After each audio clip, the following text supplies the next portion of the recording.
The Olympics have their own drama of heartbreak, of scandal, but mostly they're just fun to watch. A time to step away from the hard, sometimes depressing daily news, to see the world come together, to witness the grace and skill of the human body and mind. Our former reporter and still Adirondacker, Brian Mann, has been watching it all up close as one of NPR's correspondents covering the games.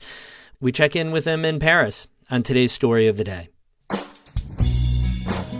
Support for Story of the Day comes from Claxton Hepburn Medical Center, dedicated to providing patient care and regional services to the people of St. Lawrence County. ClaxtonHepburn.org. Hey, I'm David Sommerstein. It's Thursday, August 8th. First up, the remnants of Tropical Storm Debby are on their way to New York after drenching Florida and the Carolinas. Governor Kathy Hochul's office warns the storm is likely to drop 2 to 4 inches of rain across the North Country by Friday night, with up to 5 inches possible in the southern Adirondacks. The rain could cause flash flooding and rivers to overflow their banks. The National Weather Service's latest predictions show the heaviest rainfall in the Lake Placid area and in Hamilton County Friday and into Saturday morning. State officials are positioning swift water rescue teams and emergency response crews ahead of the storm, and the DEC is advising hikers to temporarily avoid all high-elevation trails and trails that cross rivers and streams starting Friday and into the weekend.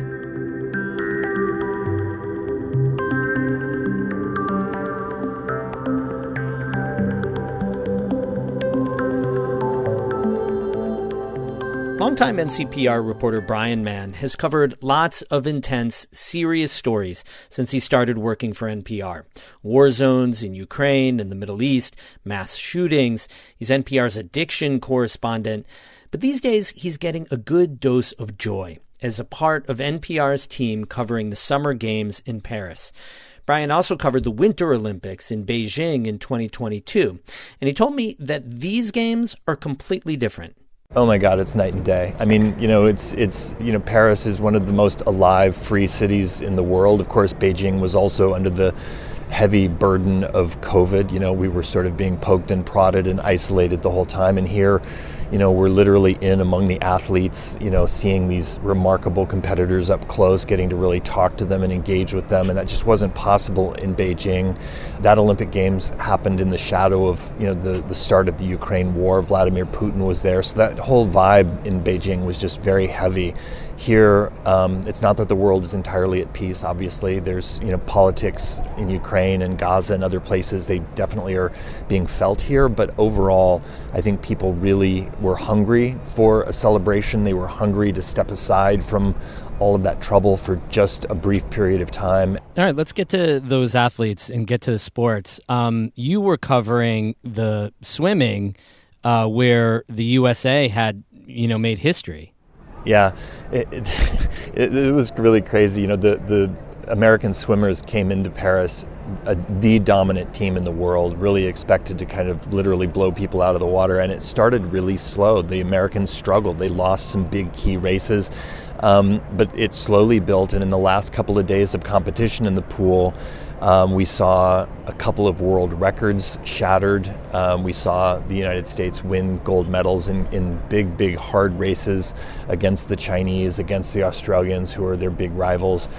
One other thing that we saw here was this amazing athlete, Katie Ledecky, who's 27 years old. She's really emerged as kind of the new Michael Phelps of American swimming, and she just kept pouring on these ridiculous performances. She swam, David, in this 1,500 meter race. It's almost a mile.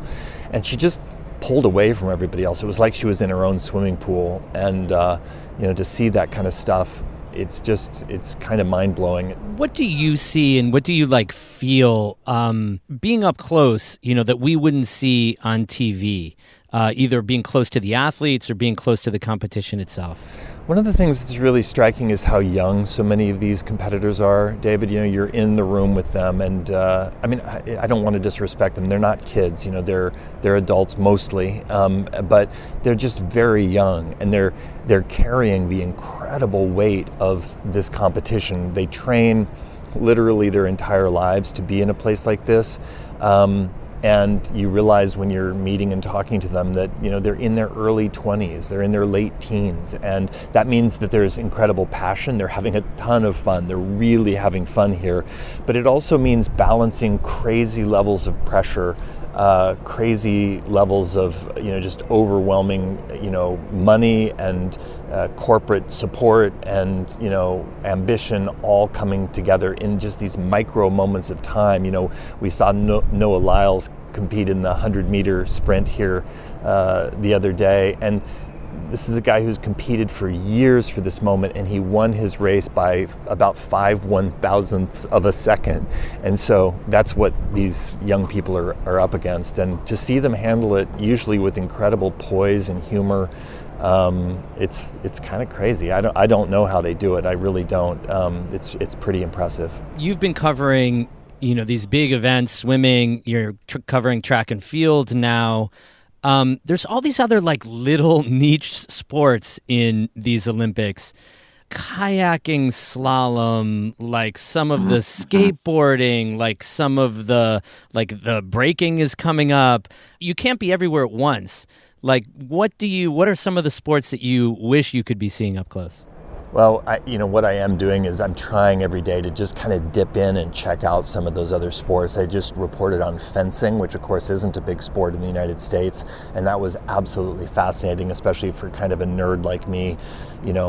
I sort of grew up watching sword fighting movies and playing Dungeons and Dragons, so getting to hang out with, these incredible athletes who are fighting with sabers and foils and epées, that was really cool. But I'm also an old high school wrestler, and so I'm going to get over and watch some of the wrestling. That's going to be really powerful to see. You're absolutely right. I mean, one of the things that's true about the Summer Olympics, even more than the Winter Games, which I had a lot more experience covering Winter Games, there is just so much going on every day, every hour. It's just an almost overwhelming lineup of things to check out. And that's one thing I would recommend, if you have access to, where these sports are being shown on television, do tune into some of the things you've never really heard of before, because you'll probably never see them on TV again until the next Olympics, and you'll discover just some remarkable prowess at doing these odd things. It's really it's kind of beautiful. What souvenir are you most excited to bring home? That is such a great question. We in the NPR team here, we're all definitely there's a lot of pin swapping going on. People who know the Olympics know the sort of pin swapping culture. People are all bragging about different T-shirts they picked up. One of the things that's actually grown on me, they have this really nerdy mascot for these games. It's kind of based on this red cap, and I really want a red cap, for skiing and, being in the mountains back home. I want one of these red Olympic caps from here. So that's going to be my big score. But I'll come home with a little pilot T-shirts and other things. What else do you want to tell North Country listeners about?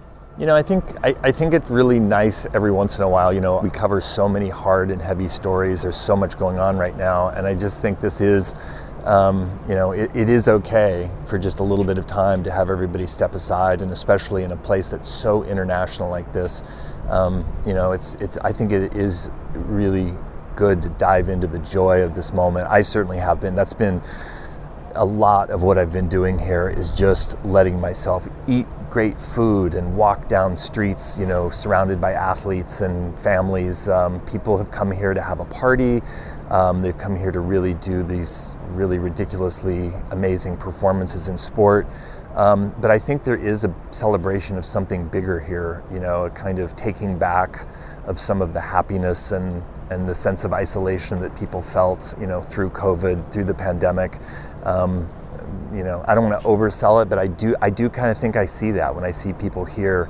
They're not just sort of happy to be here. It's bigger than that. And so, the Olympics, it's easy to get cynical about the Olympics. It is a big corporate, money-driven, broadcast rights kind of thing. But once you kind of push past that, there is also something really lovely that can happen.